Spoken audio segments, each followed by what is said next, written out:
opportunity to hear Ken read many years ago at a Philadelphia Stories event, I think back in 2003. So there you go. I don't even know if Ken remembers that, but I do.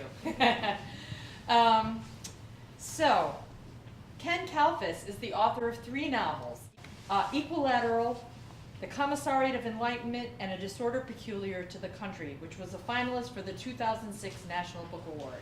He has also published 3 collections of stories, Thirst, PU 239 and Other Russian Fantasies, which was a finalist for the PEN Faulkner Award, and the Coup de Foudre, a novella and stories.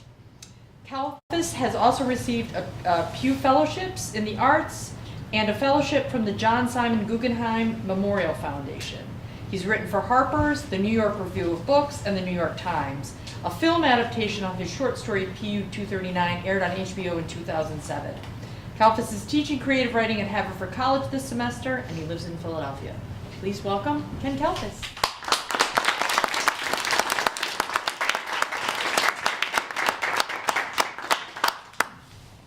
I'm now going to read a story from my latest collection.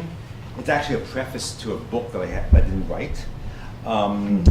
It's called Teach Yourself Salanti, language book. With grave humility and unalloyed pleasure, we present this brief instructional material for the Salanti language, a noble, penetratingly expressive tongue whose long perished native speakers were the inhabitants of a country that no longer exists, on a continent that for all intents and purposes has been misplaced. We have pieced together its elements from secondary medieval sources, scraps of bills of lading, and old legal documents, most of them forgeries, as well as traces of Salanti influence in modern languages that, interestingly, have no philological relationship with Salanti. It has been the work of a lifetime. We know little about Salanti people, save for their language.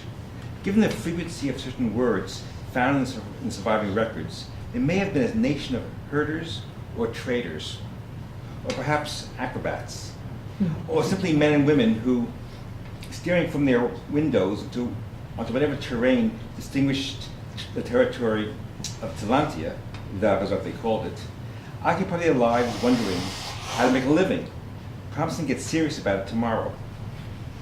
We have established, however, that Salanti was predominantly a language of romance. Its poets composed the most heartbreaking lyrics ever heard, sung beneath open balconies in cobblestoned Salanti cities that now lie under office towers and shopping malls. Their songs were addressed to maidens simultaneously chaste and seductive, modest and alluring, remarkably so in their full-length veils. Perhaps this is one reason why students of Salanti always find themselves on the verge of sweet heartbreak. Salanti poetry was accompanied by 6-stringed lyres whose precise sounds have never been replicated. The average person, say Aurora, the comedy barista who works Wednesday through Saturday from 3 to 7 p.m. at the Cafe Phoneme, is unaware of the world's rich Salanti cultural heritage. But this person can be introduced to the language, her life enriched by the acquisition of a few words per day. The initial purpose of Salanti instruction is not immediate fluency, but what is the hurry in articulating our Salanti-inflected sensibilities?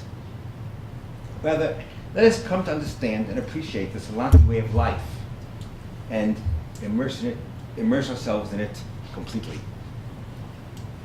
As the student will shortly discover, Salanti has 31 separate words that can represent the English word speech, but none for silence. A native speaker would argue, if we could possibly understand what we mean by silence, that there is no such thing as silence, only no talk, no sigh, no birdsong, no hum of commuters murmuring on the platform as they wait for the morning train. The written language of the Salanti has been lost. All we know about the Salanti alphabet is that it contained between 8 and 12 letters and 4 subscript intonation indicators, all of which can be combined to make more than 60 distinct sounds, several outside the range of normal human hearing. The system of phonetic spellings in the following pages is approximate, more for suggestion than a rule. Aurora says she is part Livonian, part Basque, part Khazar, and part Okinawan. A typical 21st century melange. We detect qualities that may once have been considered Salanti in her lustrous eyes, full lips and unabashedly sharp nose. She moves with a classical dancer's fluttery grace between the register and the espresso maker. Every few minutes, she determinedly pushes her hair back from her eyes. With unfeigned friendliness, she takes orders for caffeinated drinks from customers with whom she is not as familiar as she is with us. All this testifies to a Salanti background, if not a background, at least an affinity with Salanti manners. Aurora has resisted our perhaps feeble attempts at banter and can't recall any of the Salanti words related to her work with which we have tried to supply her. For instance, the words for cup, for saucer, for skim macchiato.